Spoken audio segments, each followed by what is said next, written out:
এখন ঠিক আছে। ওকে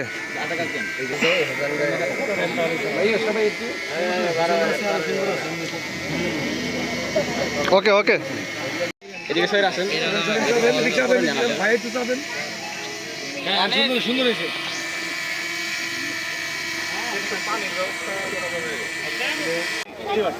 অনেক সুন্দর হয়েছে কাজটা।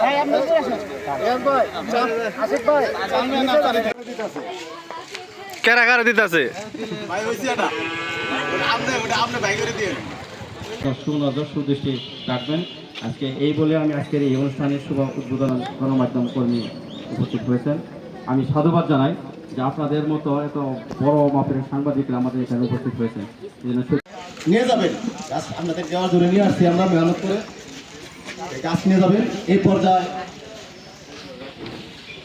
মানবতা আদর্শ সমাজ গঠন আমরা মেলান্দ উপজেলা শাখার সম্মানিত উপদেষ্টা বিশিষ্ট ব্যবসায়ী মানবিক মোহাম্মদ জালালউদ্দিন শেখ ভাইকে তার মূল্যবান কথা বলার জন্য অনুরোধ করছি।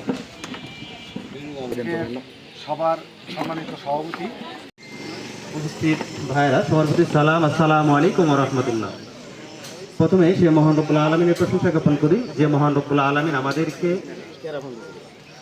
বীজ বপন করেছিলাম গতবার। তো আল্লাহর রহমতে গতবার 4000-এর মতো আমরা বীজ বপন করেছি। তো এই বছর টার্গেট হচ্ছে 10,000-এর মতো। একটা আপনি ইটের দেয়ালের মধ্যে দেখবেন একটা গাছ গজায় না, কিন্তু আমরা বৃক্ষরোপণে অনেক পিছিয়ে আছি। আজ থেকে আমরা শপথ নিয়ে যাব যে প্রতি বছর আমরা কমপক্ষে একটা করে গাছ লাগাবো। সবাই শপথ করবো ইনশাআল্লাহ।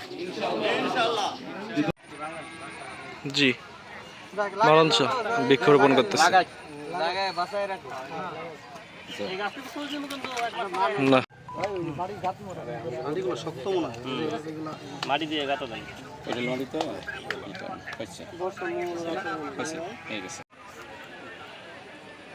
ঠিক আছে।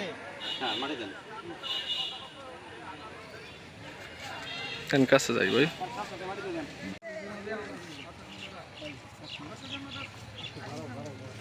আসেন তো যান, ওদিক থেকে নিয়ে আসবেন, যান। হ্যাঁ হ্যাঁ যান। হয়েছে ভাই এটা কত কোথা নাটক দেখছিলাম।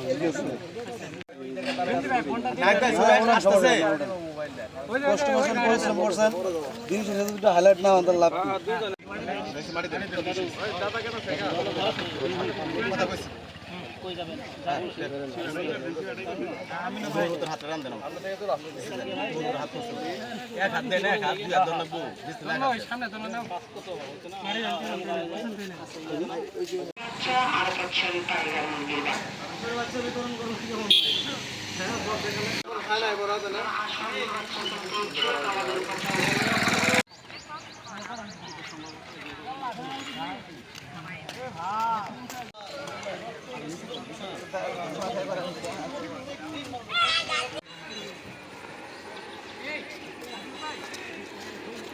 বিয়ে দাইতাছে আশিক পাত্র রেনে আইছে এমন ভাব দাইতাছে।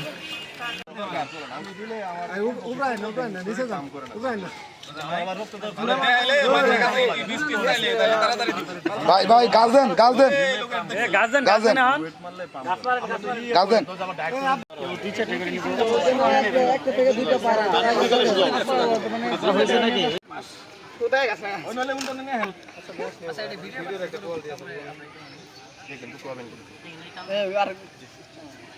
মাটি দেন। ফাঁকা না থাকে তাহলে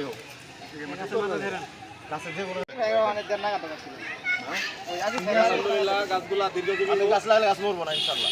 আমাদের বরকত আশা বরকত বলতে আমরা গাছ লাগাই তো একটা মায়া আছে, মায়া করে লাগাই।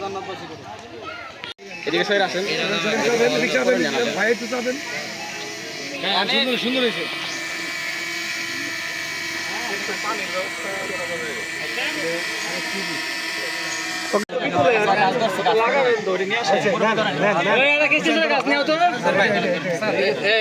এই গাছটা নিয়ে আনছেন ভাই, এই ছবি তুলবো খালি খালি এক ধরনের গাছ হয়ে যাইতেছে। নিতান্ত একজন পল্লী গ্রামের একজন সৈনিক সেনাবাহিনীর আপনি সালাম সাহেব এই সংগঠনের স্বপ্নদ্রষ্টা এবং প্রতিষ্ঠাতা। এই মাটিগুলো ঠিক মতো থাকে না। গাছ লাগালে এটা এই রাস্তার রক্ষণাবেক্ষণের জন্য এটা খুবই জরুরি। কিন্তু গাছ লাগালেই কিন্তু হবে না, গাছের একটা রক্ষণাবেক্ষণ আছে। এখন গাছের রক্ষণাবেক্ষণ বলতে কি, তখন আমরা আজকে যেমন একটা পশু পাখি যদি ভক্ষণ করে তাহলে সেটা বৃক্ষরোপণকারীর জন্য সাতটা হিসাবে পরিণত হবে। তাহলে বৃক্ষরোপণ করা এটা হলো একটা নেকির কাজ। অপরদিকে বৃক্ষরোপণটাই হলো জান্নাতের একটা পরিবেশ।